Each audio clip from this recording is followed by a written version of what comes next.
Right. I forgot, she exclaimed, rummaging through her small bag. What she pulled out was a white envelope. What's this? It's a letter I'm holding for Grandma. She said to read it secretly, away from Michael. She replied. I took the letter from Lily. Just then, my sister arrived to pick her up, so I handed Lily over to her. After seeing Lily off, I quietly opened the letter. I casually read it, only to be shocked. What? No way! I couldn't believe what was written, something so hard to accept. In a panic, I hurried back to Michael. As soon as I returned, Michael spoke in a whiny voice. Hey, Emily, I'm thirsty. Wake me up and give me some juice or something. Ignoring Michael's request, I quickly flipped the blanket and reached for his pants. What? Emily? Without hesitation, I pulled off his pants. What are you doing all of a sudden? He shouted, scrambling to pull his pants back up. Faced with the reality unfolding before me, I sighed. Looks like Mom's guess was right. Hey! Why are you undressing me all of a sudden? Just because I can't move, you think you can treat me this way? Michael looked up at me, utterly bewildered. True, it was wrong to undress him without saying anything. But it was the only way to confirm my suspicion. My name is Emily Smith, 32 years old. I joined this company after graduating from college and have been here for 10 years. With this tenure, I have a stable income and am trusted with various tasks at work. I've been living a very fulfilling life, but there was one thing bothering me. My husband, Michael, whom I've been married to for 5 years. I met Michael at a friend's wedding. We just happened to be at the same table.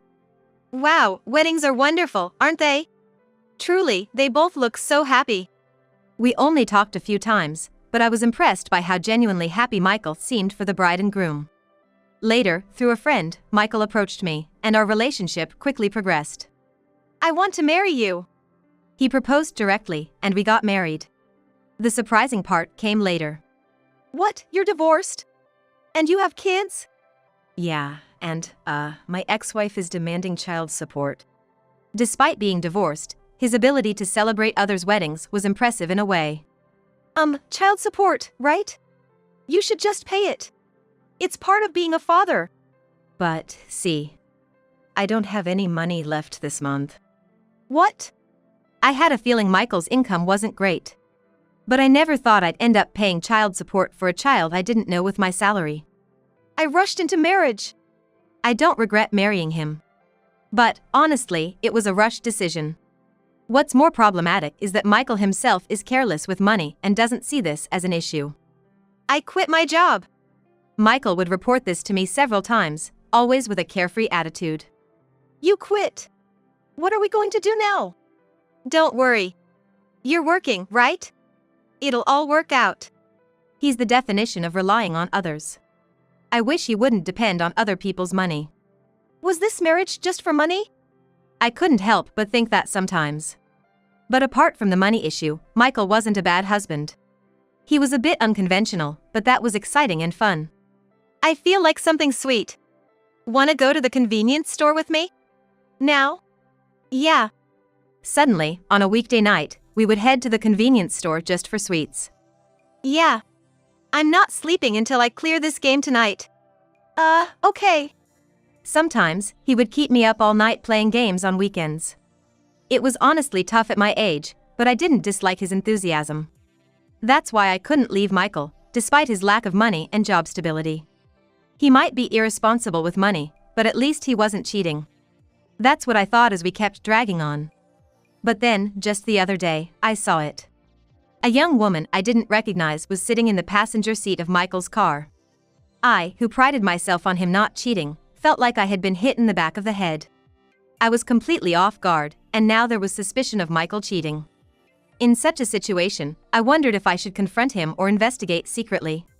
After much thought, I consulted my sister. My sister, a married woman with an 8-year-old daughter, answered without hesitation. Obviously, you need to gather evidence secretly. There's no point in alerting the other party without sufficient proof, she said firmly. Following my sister's advice, I started focusing on gathering evidence from that day. As a result, it became clear that Michael was frequently meeting a certain woman. The woman was Vanessa Collins. Michael's personal doctor's daughter at Collins Clinic, a private medical practice. They mostly went on drive dates on Thursday afternoons in Michael's car. Then, they would enter a hotel, and I managed to capture this as evidence several times. I thought he was sincere when it came to relationships with women. Disappointment came before anger. Married life wasn't bad, but it wasn't easy either. On top of paying child support, it later turned out he had debts. Both from before our marriage. Meaning, they were originally none of my business. Or at least something I should have known before marriage. Hiding them, Michael married me. I sometimes thought it was almost like being deceived. But the one thing I was proud of was that he wasn't unfaithful. I never imagined he would betray me even in that. I'll confront him with everything and end it. Knowing Michael's carefree nature. He probably had no idea I knew. I'd give him a surprise for once. So, I was figuring out the right time to tell him. But soon after, I received a shocking call from Michael. Sorry, I had an accident. I might not be able to move my body anymore. I left work and rushed to the hospital he mentioned. It was Collins Clinic. Feeling apprehensive, I also contacted my mom to come with me. Are you his wife? Please come this way. I never imagined meeting her under these circumstances. The one guiding me at the reception was Vanessa, Michael's affair partner.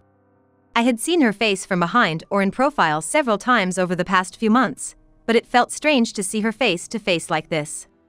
Guided to the room, Michael was lying in the hospital bed. Michael! Emily. You came. His voice and expression seemed lively.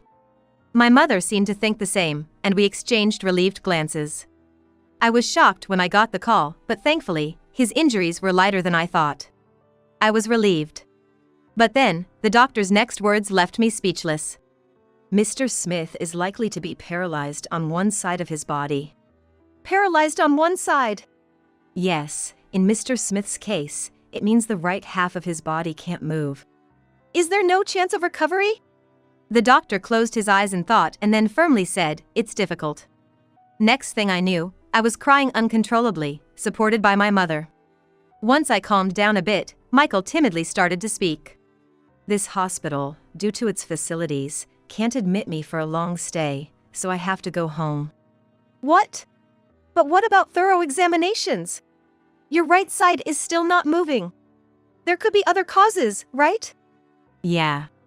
Well, there's also the exhaustion from the accident today. We'll see another time. His hesitant words worried me, but I didn't want to push him.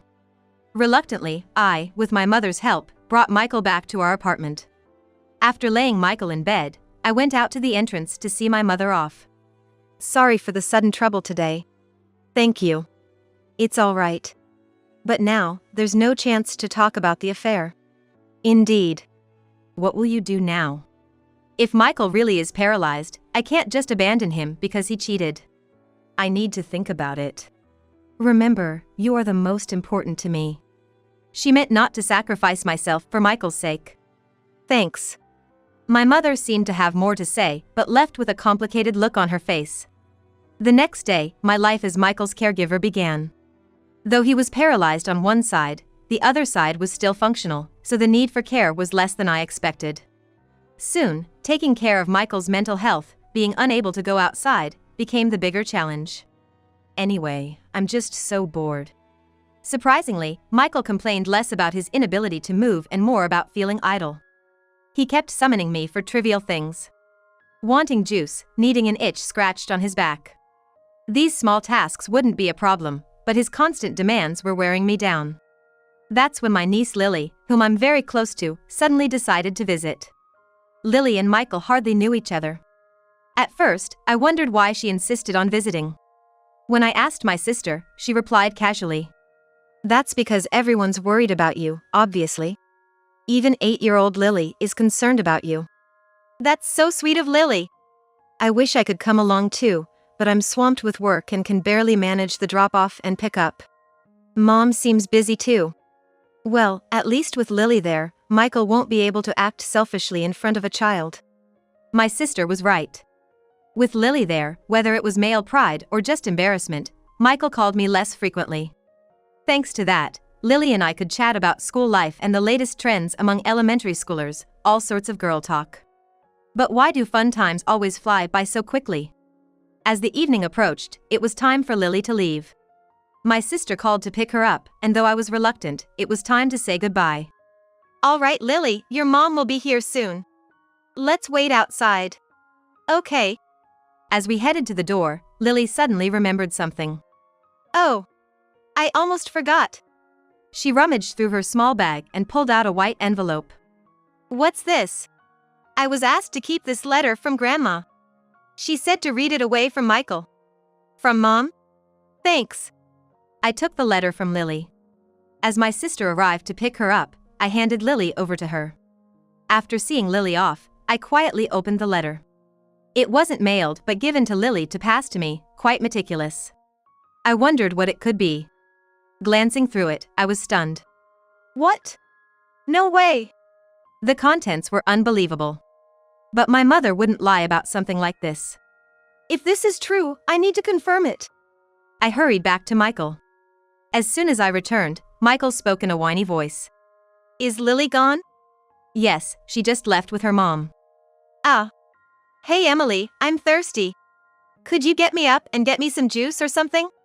Ignoring his request, I quickly flipped back the blanket and reached for his pants. Emily? Without hesitation, I took off Michael's pants, leaving him bewildered. What are you doing all of a sudden? Michael shouted, quickly pulling his pants up. Faced with the reality before me, I sighed. Mom's prediction was right. Hey! Suddenly taking off someone's pants, what are you trying to do? Taking advantage of me because I can't move, isn't that terrible? Michael looked up at me, bewildered.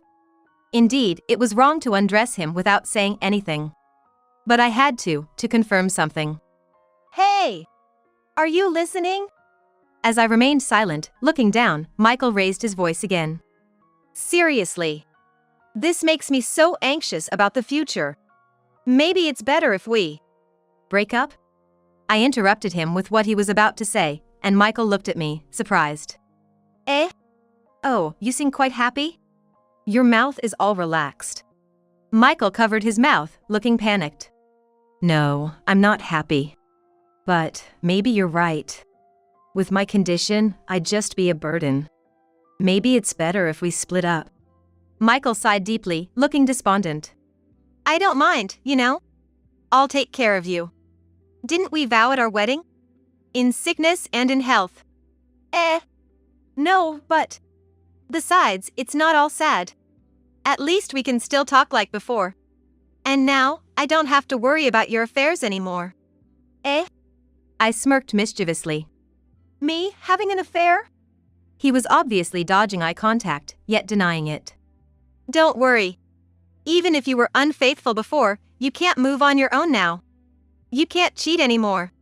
Now you belong only to me. Michael let out a small yelp and turned pale. Emily, actually, I was planning to leave you. It's okay. Leave it to me from now on. But I feel so guilty towards you. Don't feel guilty. We're a married couple.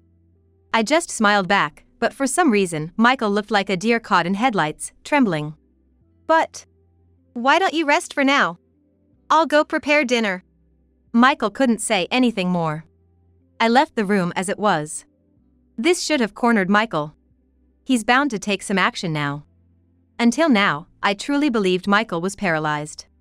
He couldn't move, and there was a diagnosis from Dr. Collins. I wanted to get it checked at a bigger hospital, but Michael himself was against it. Now I understand why Michael was so reluctant about the hospital and treatment. As soon as I left the room, I carefully listened through the slightly ajar door. Left open just enough so Michael wouldn't notice. This way, I couldn't see inside, but I could hear everything Michael was doing. Help me! I'm in trouble! Soon, I heard him talking to someone. He must be on the phone. He was speaking softly, maybe wary of me. That's why I told you. I was warned before bringing up divorce. She's insisting we won't separate. What do I do? Escape? That's impossible. I'm too scared. She must know about you and me. She's been persistent about the affair.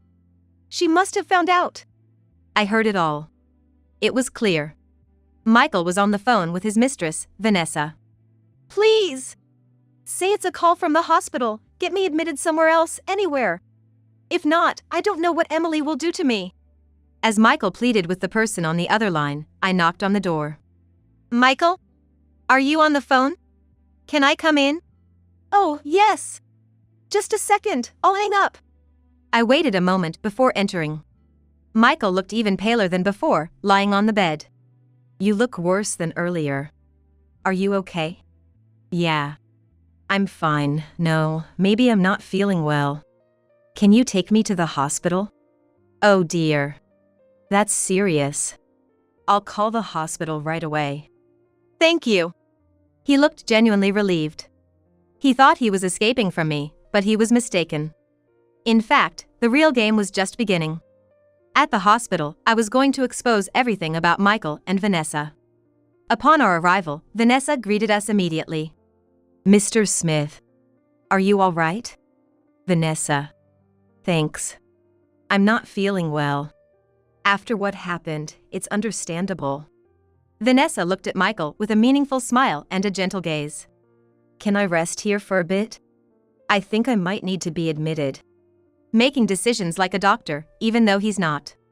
But Vanessa nodded at Michael's words and led us to a private room. Our clinic doesn't usually do admissions, but my father will come to check on you when he's free, so please wait here until then. After about 30 minutes, Vanessa came back with a doctor in tow. I had seen this doctor before. He was Vanessa's father, the clinic's director. How are you feeling unwell? Yes. Michael replied, awkwardly avoiding eye contact. As Vanessa's father was about to use the stethoscope, I suddenly raised my hand. Let's end this charade, shall we? What? Michael, Vanessa, and Vanessa's father. Everyone in the room, except me, froze. Emily, what are you saying all of a sudden? Ignoring him, I again reached for his pants and pulled them down swiftly. Hey! What are you doing? Michael frantically pulled his pants back up.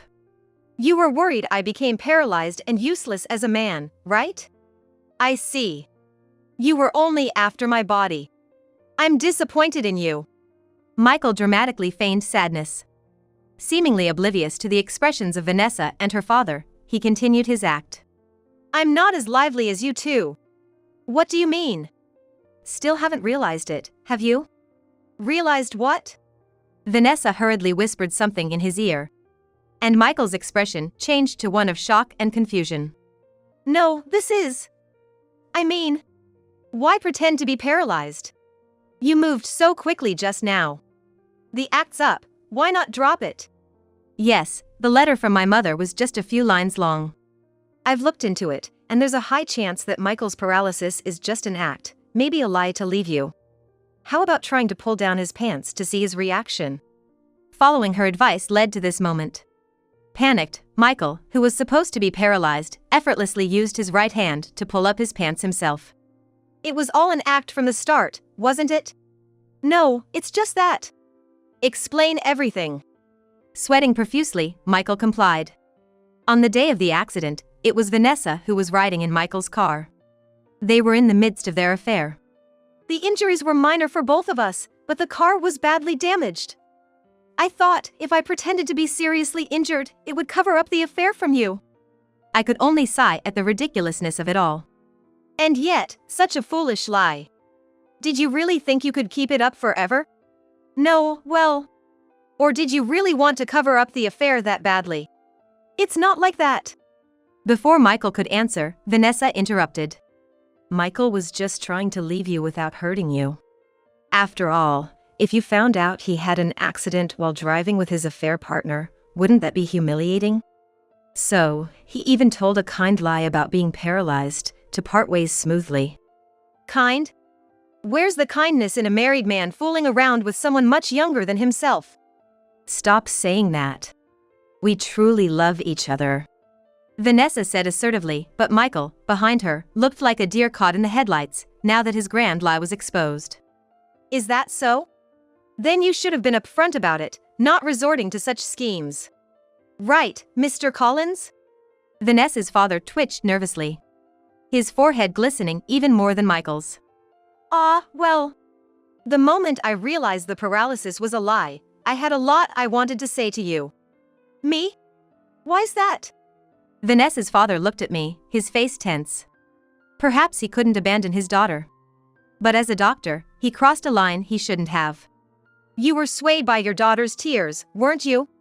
How did you feel seeing me break down in tears? Don't you have any pride as a doctor?